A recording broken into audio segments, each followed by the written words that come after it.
요한복음 1장 14절을 같이 읽겠습니다. 말씀이 육신이 되어 우리 가운데 거하심에 우리가 그 영광을 보니 아버지의 독생자의 영광이요 은혜와 진리가 충만하더라. 아멘. 할렐루야. 오늘 말씀의 제목은 예수 그리스도의 나심 네 번째입니다.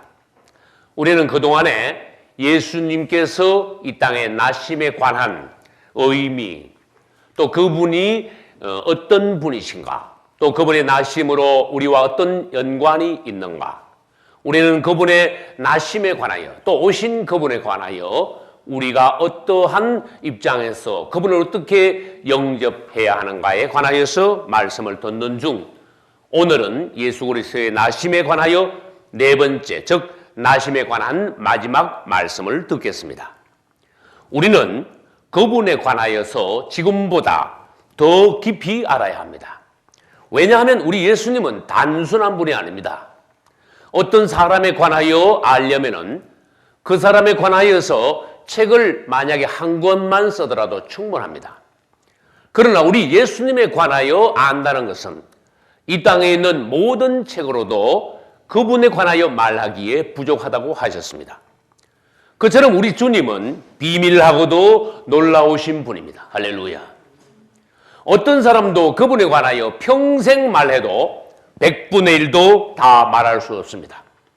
그리고 성경은 그분에 관하여 아는 것이 가장 고상한 것이라고 하셨습니다. 그리고 심지어 요한복음 17장 3절에서는 예수님에 관하여 아는 것이 영생이라고 하셨습니다. 할렐루야. 요한복음 1장 1절에서는 그분이 말씀이라고 하셨습니다. 태초에 말씀이 계시니라. 이 말씀이 하나님과 함께 계셨으니 이 말씀은 곧 하나님이시니라. 할렐루야.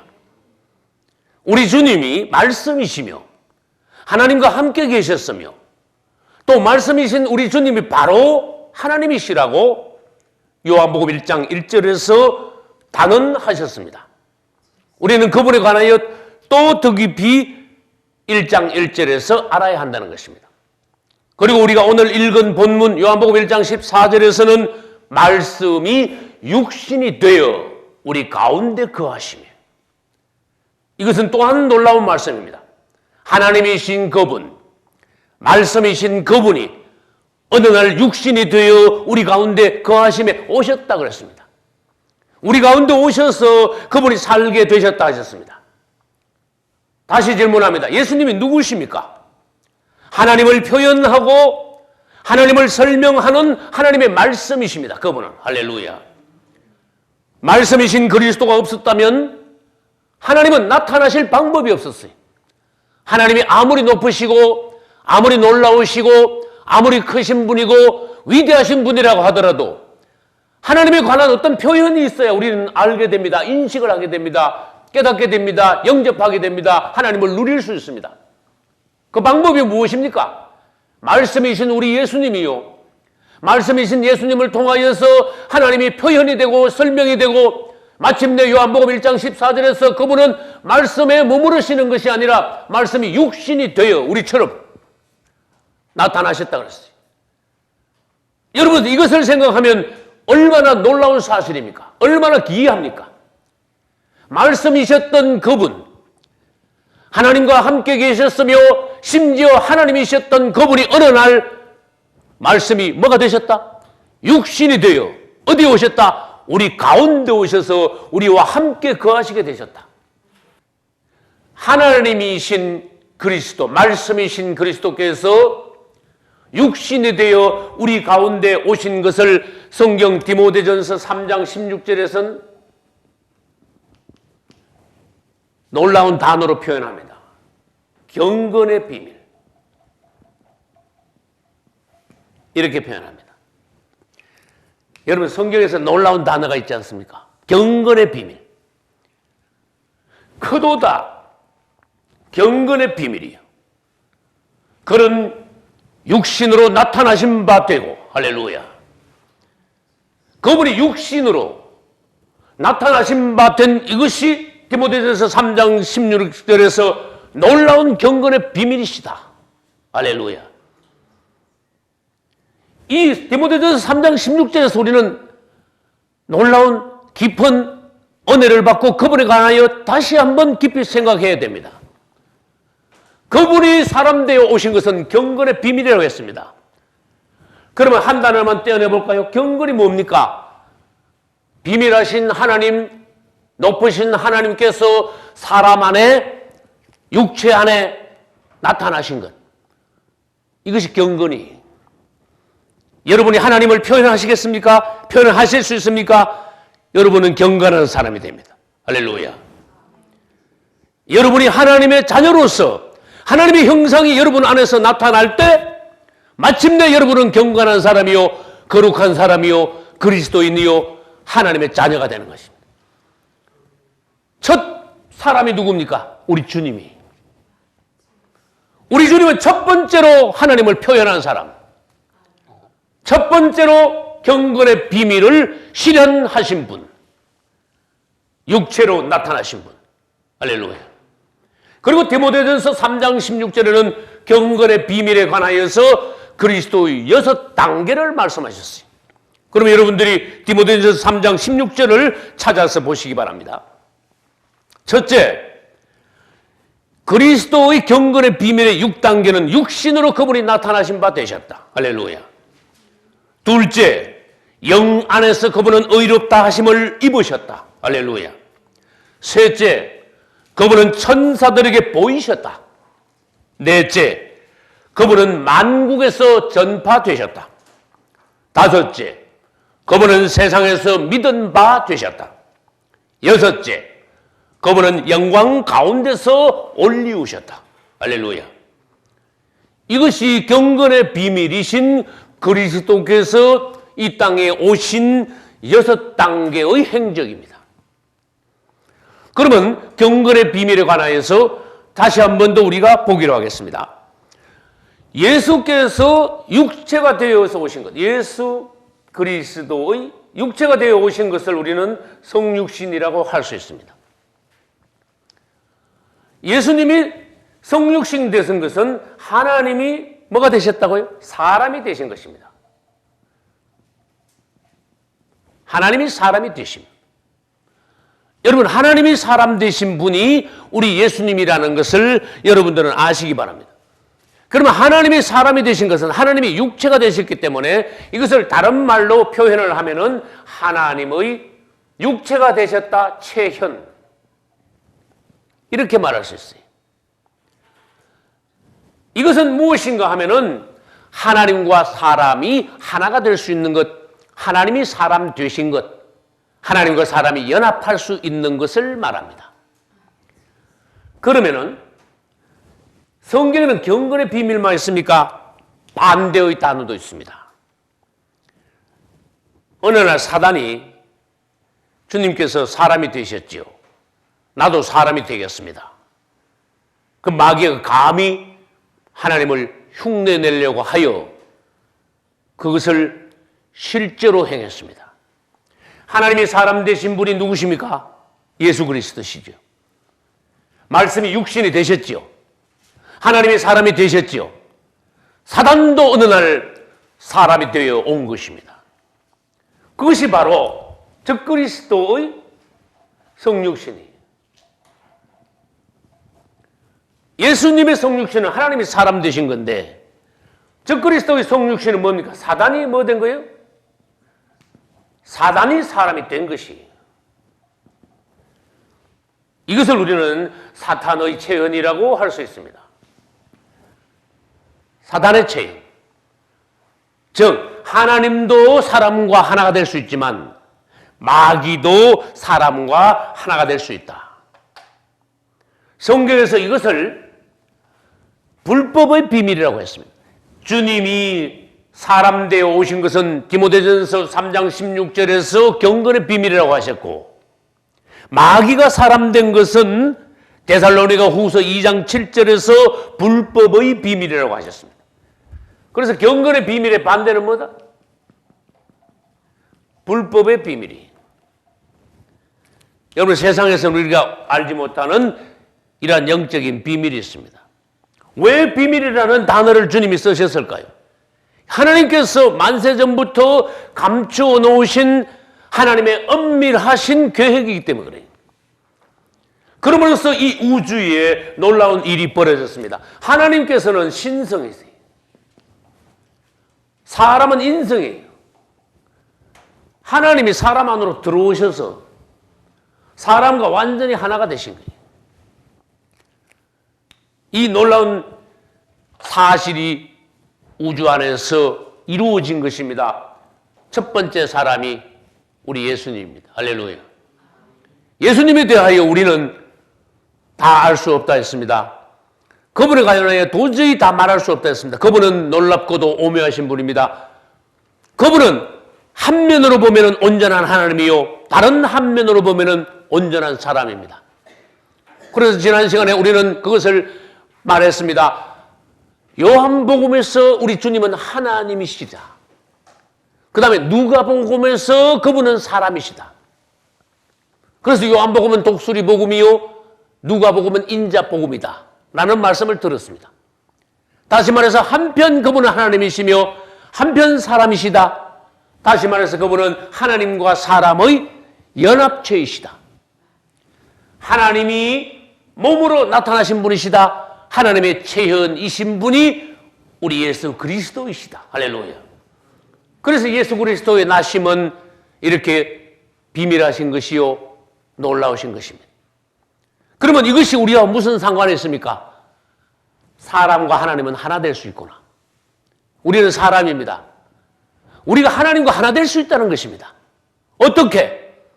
그것이 요한복음 1장 12절에 말. 영접하는 자, 곧 그 이름을 믿는 자들에게는 하나님의 자녀가 되는 권세를 주셨으니. 할렐루야. 우리가 그분을 오늘날에 영접할 수 있대. 그러므로써 우리가 하나님의 자녀가 될 수 있다고 하셨어요. 할렐루야.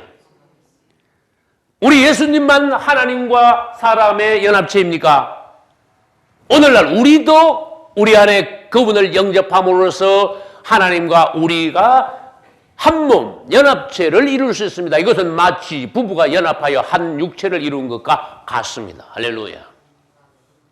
우리 주님은 놀라운 분으로 오셨습니다. 우리는 그분의 오심에 관하여 그분이 어떤 분이신가에 관하여서 더 깊이 알아야 됩니다. 우리 주님이 이 땅에 오셨지요. 하늘에 계신 분이 이렇게 내려오셨어요. 사람 가운데 오셨어요. 그러면은 그분이 하늘에서 내려오셔서 사람 가운데 오셨는데 그냥 내려오신 게 아니고 하나님이 사람 가운데 오셨으므로 하나님을 사람 가운데 이끌어 오신 거예요. 예수님 이전에는 사람은 사람이고 하나님은 하나님이셨어요. 그러나 예수님 때부터 무슨 일이 벌어졌느냐? 사람 안에 하나님이 들어오시게 되었어요. 할렐루야. 사람 세계에 하나님이 가입하시게 되었어요. 들어오시게 되었어요. 사람과 하나님께서 하나가 연합되기 시작했어요. 즉 다시 말합니다. 그리스도의 성육신은 하나님을 사람에게 이끌어 오셨어요. 사람 가운데 하나님을 가져오셨어요. 할렐루야. 그리고 그분은 사람으로서 33년 반을 이 땅에 사셨습니다. 그리고 난 뒤에 그분은 십자가로 가셨습니다. 그리고 부활하셨습니다. 이것은 어떤 사실인가 하면은 처음에는 하나님을 사람 가운데 데려오셨지만, 이끌어 오셨지만 십자가와 부활을 통하여 성천하실 때 이제 그분은 다시 반대로 사람을 하나님께로 이끌어 가시는 분이. 할렐루야. 그래서 우리 그리스도를 통하여 하나님은 사람에게 오시고 사람은 하나님께로 가고, 하나님이 사람 안에 오시고 사람은 하나님 안으로 들어가고, 다시 말해서 하나님과 사람을 연결하는, 연합시키는 역할을 하시는 분이 우리 예수님이시다. 할렐루야. 이제 예수님께서 오신 것은 요한복음 1장 11절에서 자기 백성이 있는 자기 땅에 오셨다, 그렇게 말씀하셨어요. 그분이 이 땅에 오신 것은 자기 땅에 오신 것입니다. 그분이 누군지 알아야 됩니다. 그분은 이 땅에 주인으로서 자기 백성에게 오셨습니다. 그러나 요한복음 1장 11절에서 사람들이 그분을 몰라보고 창조주여 그분의 주인이신 그리스도를 영접하지 않았다고 했습니다. 그리고 요한복음 1장 12절에서 많은 사람들 중 그분을 영접하는 자, 곧 그 이름, 예수 그리스도 이름을 믿는 자들이 있다면 그들이 바로 하나님의 자녀가 된다. 할렐루야. 구약 성경에서 우리는 성막에서의 일을 봅니다. 사람들이 죄를 지을 때 제물을 가지고 옵니다. 대체로 양을 많이 가져옵니다. 양. 그래서 우리는 죄인들이 양을 끌고 와서 제사장 앞에서 자기 죄를 고백하고 거기서 양을 잡아 번제단에서 속죄의 제물로 드릴 때 그 양을 우리는 속죄양이다 이렇게 말해요. 그럼 속죄양이 죄가 있습니까 없습니까? 속죄의 양은 죄가 없습니다. 주인이 양을 끌고 온 사람이 죄가 있지 대신 죽는 양은 죄가 없다는 것입니다. 우리 주님이 이 땅에 오셨습니다. 속죄 양으로 오셨습니다. 할렐루야. 우리가 죄가 있어서 그렇지 속죄 양으로 드려지는 우리 주님은 죄가 없으시다는 것입니다. 그래서 성막에서 양을 끌고 온 죄인들은 제사장 앞에서 자기 죄를 고백하고 양에게 안수합니다. 자기 죄를 양에게 뒤집어 씌웁니다. 그러면 그 양은 죄 없던 양은 그 사람의 죄를 자기가 뒤집으시고 대신 자기가 죽습니다. 피 흘립니다. 제단 위에서 번제로 드려집니다. 하나님께서는 양을 받으시고 그 사람의 죄를 사하여 주십니다. 이것은 바로 우리 예수님의 십자가를 예표합니다. 양은 번제단에서 죽었습니다. 우리 예수님은 십자가에서 죽으셨습니다. 양이 피 흘렸습니다. 죄 없는 양이 죽었습니다. 죄 없으신 우리 주님께서 우리 죄인들을 위하여서 속죄 양으로 대신 죽으셨습니다. 할렐루야. 그래서 우리 주님이 죄 없으신 분이다. 죄의 육체의 모양만 가지고 계신 분이다 하는 것이에요. 그리고 민수기에서는 또 특이한 사건이 또 있습니다. 민수기 21장 4절로 9절에는 사람들이 애굽에서 나온 이스라엘 사람들이 광야에서 죄를 지었습니다. 하나님께서 불뱀을 보냈습니다. 그것은 죄를 짓는 우리가 사단의 독에 물린다는 것을 뜻합니다. 그래서 불뱀의 독에 물린 사람들이 고통을 당하면서 죽어가고 있었습니다. 모세가 기도할 때 하나님께서 모세에게 명령하셨습니다. 놋뱀을 만들어 장대에 높이 달아 불뱀에 물린 자들이 그것을 쳐다보게 하라. 할렐루야. 실제로 그것을 쳐다본 사람들은 성경에 뭐라고 말씀하셨습니까? 그 놋뱀을 쳐다본 즉 살더라. 할렐루야. 여러분, 놋뱀 그냥 뱀이 아니고 왜 놋뱀일까요? 생각해 보세요. 우리 주님이 놋뱀이시라는 거예요. 놋뱀은 장대에 달렸습니다. 우리 주님은 십자가에 달리셨습니다. 놋뱀은 모양만 뱀이지 독이 없었습니다. 우리 주님은 모양만 죄인이었지 그 안에 죄가 없으셨습니다. 할렐루야. 뱀에게 물린 자들이 장대에 달린 놋뱀을 쳐다본 적 살게 되었습니다. 독이 다 해독이 되고 생명을 찾았습니다. 사단에게 물린 사단의 독이 퍼진 우리 죄인들이 오늘날 십자가에서 우리를 위하여 죽으신 예수 그리스도 그분을 믿음으로 바라볼 때 바라본 즉 살더라. 쳐다본 즉 살더라. 할렐루야. 우리를 위하여 죽으신 십자가의 예수님을 믿음으로 바라보며 산다는 것입니다. 그분은 속죄의 양이실 뿐만 아니라 그분은 놋뱀이십니다. 속죄의 양으로서 그분은 우리의 죄를 위하여 죽으셨고 놋뱀으로서 우리는 그분을 쳐다본 즉 살게 된다는 것입니다. 할렐루야. 우리는 오신 그분에 의하여서 구원받게 되었어요. 우리는 그분의 나심에 관하여 말씀을 듣고 있습니다. 그분이 왜 나셨습니까? 그분이 오신 목적은 무엇입니까? 그분이 오실 때 어떤 일이 벌어졌습니까? 그분이 오셔서 어떤 일을 하셨습니까? 우리는 이것을 알아야 됩니다. 우리는 오신 그분을 영접할 수 있는 기회가 왔습니다. 모든 인류는 구원의 주이신 그리스도께서 오시고 그분이 이미 속죄의 양으로 드려지시고 그분이 이미 노뱀으로 십자가에 달리셨으므로 이제는 모든 인류가 믿음으로 그분을 바라보면 구원을 얻을 수 있는 기회가 왔습니다. 할렐루야. 이제 우리는 그분이 장차 우리를 데리러 신랑으로서 오신다는 것을 압니다. 에덴 동산에서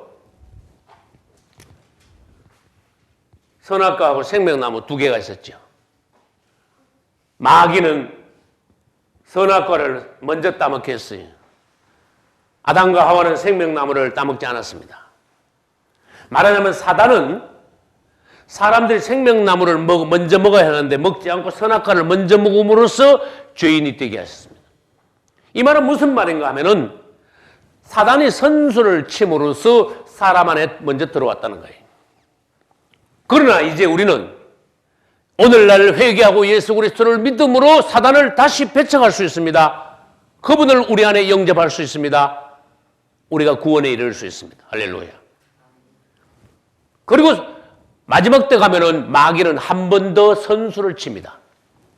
우리 예수 그리스도께서 다시 재림하시기 전에 적그리스도가 다시 온다는 것이, 먼저 온다는 것이, 우리는 다시 오실 예수 그리스도를 영접하기 위하여 신부로 단장하고 그분을 기다려야 됩니다. 그러나 믿음이 없다면, 그러나 안목이 없다면은 우리는 그분보다 먼저 와서 많은 사람들을 미혹할 적그리스도에게 넘어갈 수가 있습니다. 그래서 이 땅에 오늘날 가라지와 쭉정이들은 예수 그리스도보다 먼저 오실 적그리스도를 영접하게 될 것입니다. 그래서 마태복음 13장 30절에는 주님께서 그렇게 말씀하셨습니다. 가라지를 먼저 거두어라. 그건 무슨 뜻이? 적그리스도가 먼저 와서 가라지들을 먼저 거두게 될 것이다. 가라지를 먼저 거두어 불사르게 당으로 묶어버리라. 그러고 난 이후에 곡식은 모아서 내 곡간에 넣어라. 할렐루야. 우리는 지금 빨리 알곡이 되어야 그분이 오실 때 적그리스도에게 넘어가지 않습니다. 오늘날 믿는다 하면서도 쭉정이나 가라지라면은 적그리스도가 오면은 할 수 없이 그곳에 넘어가게 됩니다. 가라지는 먼저 단으로 묶이게 됩니다. 우리는 알곡이 되어야 됩니다. 오늘날 우리는 알곡이 될 수 있는 기회를 가지고 있습니다. 그분을 사랑하십시오. 그분의 이름을 부르십시오. 그분을 믿으십시오. 그분을 가까이 하십시오. 그러므로 그분의 생명으로 인하여서 여러분의 생명이 더욱더 충만해져 갈 때, 성장해 갈 때 여러분은 알곡으로 자랄 것입니다. 그분이 오실 때 그분은 여러분을 신부로 영접하실 것입니다. 그러므로 마침내 그분의 곧간 천국 새 예루살렘으로 들어갈 것입니다. 여러분이 신앙생활 성공하시고 알곡이 되심으로써 주님의 사랑스러운 신부가 되시기를 예수 이름으로 축원합니다.